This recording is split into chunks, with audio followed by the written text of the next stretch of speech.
What is going on, everybody? It's your boy John, and welcome back to Gearbox. So today we are leaving lunch from work. I'm trying to add in some more, I guess, different times that I'm filming throughout the week, so I can hopefully get to a point where I can start posting more frequently. Obviously right now posting Saturdays, every Saturday, just a little bit after noon. But if I can get, maybe 2 or possibly even 3 videos out a week, that's what I want to do. So we're trying out some different techniques on filming and whatnot, so bear with me. But either way, thank you for coming back to Gearbox. So today I have a very, very exciting topic that I want to talk about, and I'm just going to go ahead and say it. If you are here for a Mark V Super video, or you are here for an F-150 video, not going to be your video today. Sorry, but maybe you'll find this interesting, and you can find as much joy out of this topic as I do. But once again, guys, we will be talking about our instrument rating journey as a currently rated private pilot. So for those who are maybe new to the channel or what have you, I'm currently a private pilot pursuing my instrument rating. And, I've had a great opportunity to fly a lot of different planes, and all in all have a decent amount of hours with the, let's call it, lack of experience of flying. So to give you some perspective, I'm probably at like 150 hours right now, which by no stretch is a lot. But in those 150 hours, primarily flying 172s, but have some time in Pipers, Stearman, P-51, T-6, Piper Cubs, all that sort of stuff. So really good experiences nonetheless. However, when it comes to the instrument rating, I have been in a 172 here in Greenville, South Carolina, and I am happy, super happy, to announce that, guys, I'm pretty much Checkride ready. So the last video that I posted in regards to the instrument rating, we were talking about getting ready for the written test. If you're not familiar, the instrument rating requires really 3 things as far as getting able to sign the dotted line and now you're an instrument pilot. You have a written test, you have an oral exam, and a check ride. So the written is the first one you have to knock out, and then the oral and the check ride will happen on the same day. But in my opinion, the written test is one of the hardest pieces to nail because it's like taking the frickin' ACT or SAT again. It's very dense material. It's really hard to kind of conceptualize what's going on. Like, for me, I don't have a problem flying anything, but when it gets down to the legalities or the little nuances of airspace or emergency procedures, what have you, those can be a little bit tricky. So I come here today to tell you I passed the written exam with the 85%. By no stretch was that the best score that could ever be scored on that test, but it's pretty good in my opinion, and I am very, very proud of it. Now, as we just talked about, really the last 2 things that I need to do are the oral and check ride. So right now I have that scheduled for mid-August. I forget the exact date. I'd have to go look at my calendar. But right now we're kind of in check ride prep mode.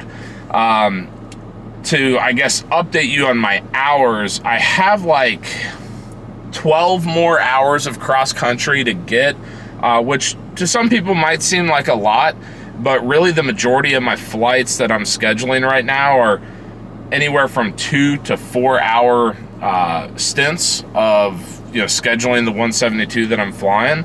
So really within the next, let's call it 2 to 3 weeks, I'll have that knocked out, and then it's really just a matter of getting with my instructor, maybe bringing another instructor or 2 in the fold to put me through my paces. Give me a flight that I have to prepare for, but I'm not really familiar with. You know what I'm saying? And be able to think on the fly and talk to air traffic control and fly the plane with confidence and to the standards that are required by the FAA to obtain that instrument ticket, right? There's a lot that goes into that, but I'm honestly feeling really, really good about where I'm at right now.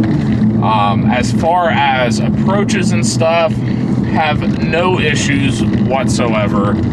Really, if I were to, I guess, pick on myself, I would say that my weakest approach are DME arcs.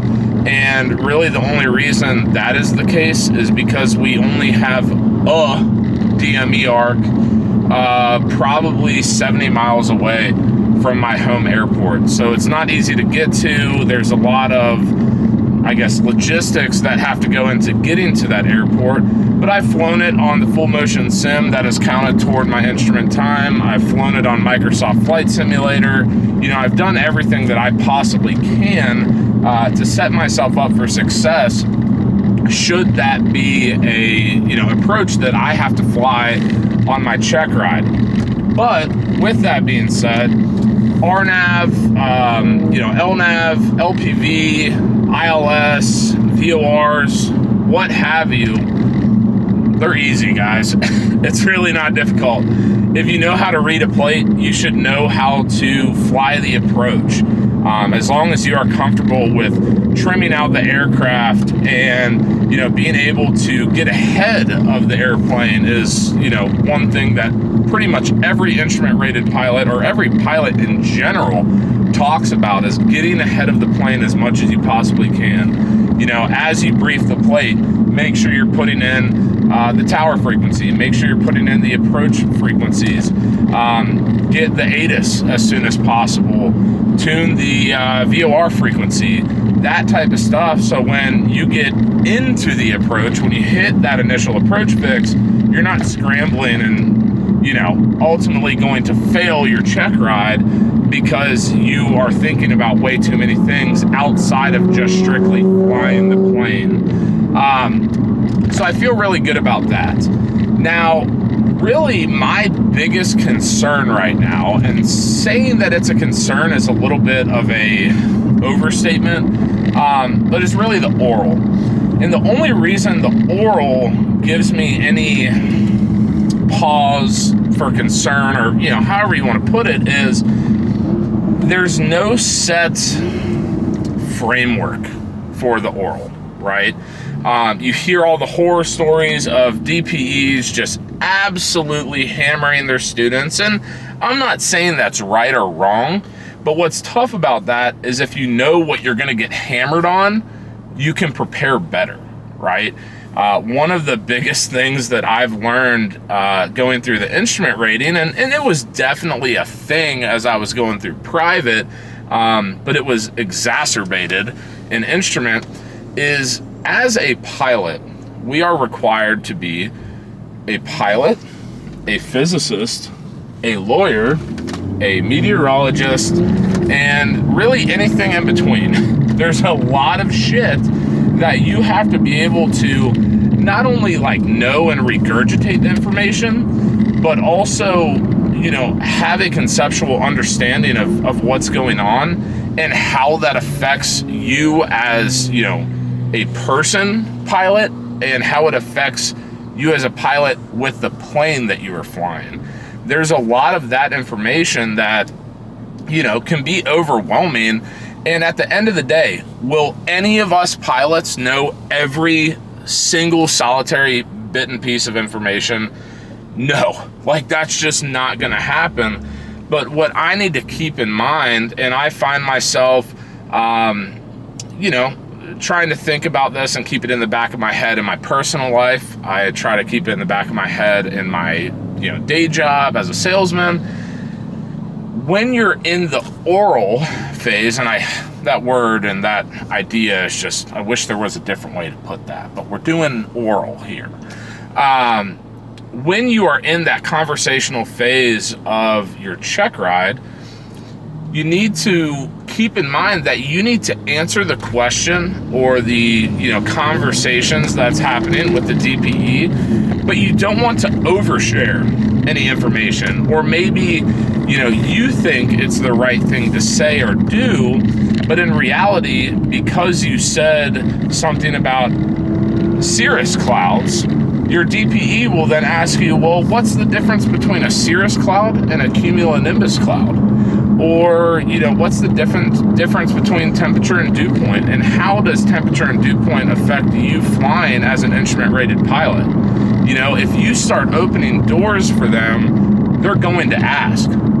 But if they ask you, what's the, you know, minimum rate of descent on an instrument approach, a precision approach, let's call it, and you say 500 foot per minute and don't give any other explanation, you've answered their question to the extent that they were looking to have the question answered, if that makes sense. Now, of course, there's a lot of other things that go into the you know, oral piece of the exam, both from a what makes you legal to fly IFR versus VFR, or IFR versus VFR at night. What else do you need? Or what sort of medicals do you need? Or if you start experiencing hypoxia, or you start having a mechanical failure at, you know, 7,000 feet and you're an IMC, what are the proper procedures? There's a lot of situational conversation that happens there that you need to be able to answer, but not over answer, right? And as a salesperson, that's something that holds true to me in general, where, you know, you want to give the answers, but you don't want to give away all the secrets, if that makes sense. So anywho, right now we are in that phase. We've got just a little bit of flight training left to do before we really just start buttoning everything up and getting sharp as a tack to be able to just nail the flying portion of the Checkride. But I guess what I'm here to say is, just because you passed your written doesn't mean that you get to quit studying and you know, learning as a pilot.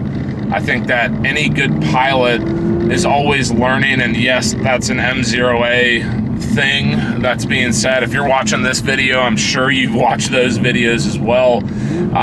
But really being able to continue the learning process and really not just become you know, current, but rather proficient in what you're doing and why you're doing it, right? So that's where I'm at right now, but I wanted to make this video and really talk about it in a little more detail. I'm very, very excited.